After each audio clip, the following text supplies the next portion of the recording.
speaking of Hershey, it's a place Spencer Carbery served as head coach. And look at this, Alan. All of the notable young players that he has coached: Faravari, Alexiev, Johansson, McMichael, Protis, Snively, Malenstein, even worked with Scott Allen. I think this is music to these fans' ears who want to see a young boost to this Capitals aging lineup. Well, I think the biggest thing that all those players know about him is he's demanding, and he's got a style of play that you have to play still.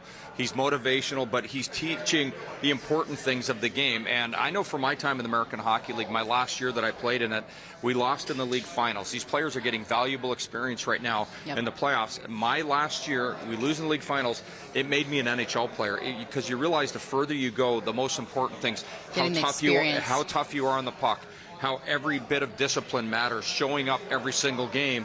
And so they're gaining valuable experience there right now in the games that they're playing with their coaching staff. And they're also, guys that have played with this guy, so it's going to be easier for him to translate his message to them as to what they need to do to be successful in the National Hockey League. Yeah, when you're looking at all the boxes and reflecting on what a day this is and the hire of Spencer Carbery, it seems like you check all the boxes. He has great relationships even with the veteran players. He's coached some of these young guys, check.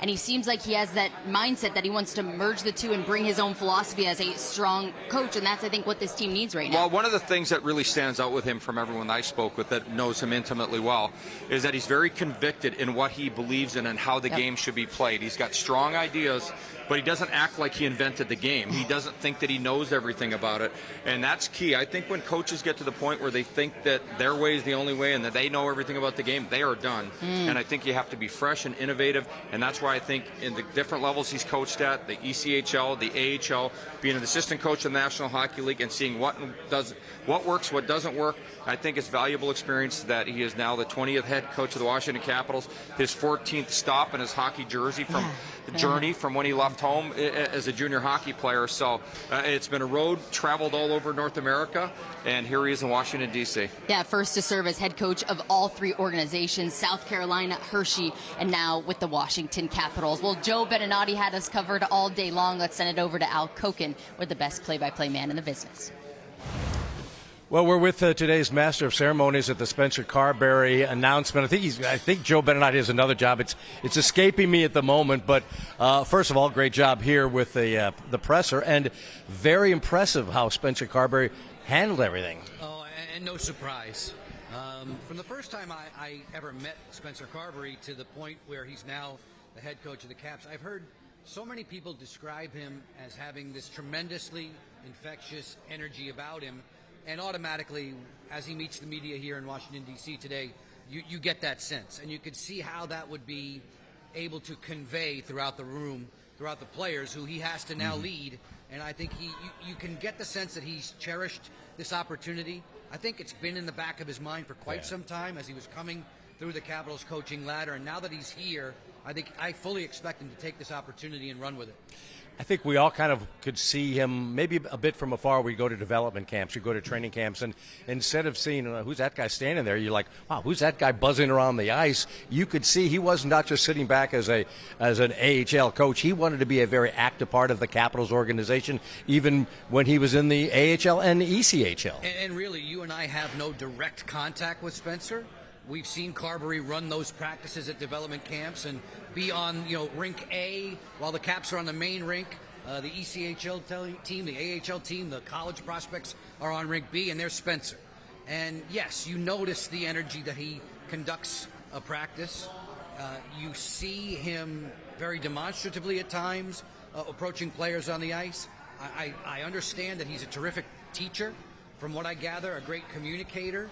And more importantly, when you think about the NHL roster, when Spencer walks in and introduces himself, it's not out of the blue. It's not ice cold. Right. These guys all know him and have seen him do his thing, at least with the club from a development standpoint, for many years.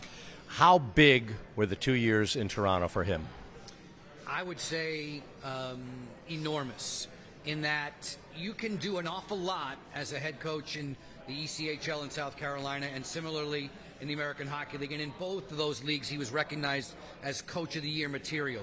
But until you go to an NHL bench and an NHL city, and unlike any other is Toronto, with a crush of media and the importance of the game in that city, I think your eyes are opened. And what Spencer mentioned during the press conference I found really interesting was that as an assistant, he could almost catch his breath and lie in the weeds and stand back and watch as everything was going around, swirling around, and take notes and beg, borrow, and steal from the different people that he has worked under. And I know one of those is Jared Bednar out in Colorado as well. And we know that people have a great appreciation for Jared's ability. He's a Stanley Cup winning coach in Colorado. That's another mentor to Spencer. He's got a bunch of them who I think he can glean a lot of knowledge from that he can apply and use very well here in Washington. Doesn't hurt that hanging out with Austin Matthews, Mitch Marner, John Tavares, guys like that. I mean, that's instant impact as well. You're directly dealing with him when you're running a power play. Yeah, that's going to be the interesting thing for me. And I know Spencer likes that discipline, that power play, that special teams discipline. And I know he likes to work different patterns and throw different wrinkles. And now you've got a group in Washington, if the roster remains the way it is, you've got a group that's pretty set in its ways. But now here comes a fresh thinker and a fresh set of eyes, and I would imagine that this group, which wants desperately to be back in the playoffs, and doesn't it feel like we've been out of work for about 12 months now? Yeah. This group doesn't want to miss the postseason next year. A potent power play can help them get there, so I think these guys will be all ears to Carbery in that sense. Joe, thanks so much. Appreciate it. Al, my pleasure. Well, Carbery brings a lot of exciting things here to D.C. One of the themes, how can he work with some young players? Also, how can he work with the veterans? And Alan, this was a storyline from a season ago for the Capitals.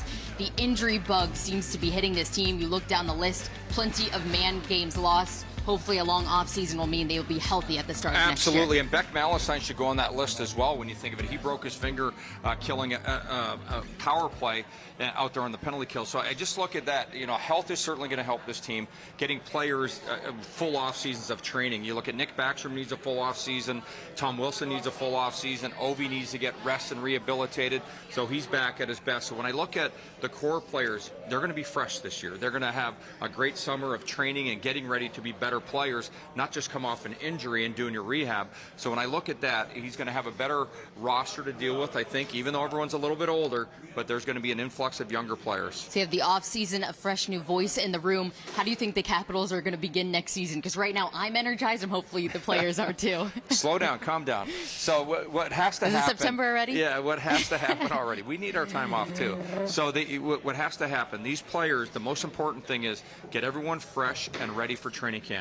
There's going to be enthusiasm, having a new coach, new systems, new ideas, a different voice, voice that's going to be somewhat more compassionate and empathetic to what they've gone through the last few years. But then the same thing, getting those players to get back in the playoffs and have that, once again, go back to enthusiasm and the drive to not just make the playoffs, but win another Stanley Cup. Because there's not a lot of years left for Ovechkin, Backstrom, Kuznetsov, Carlson, Oshie, Tom Wilson.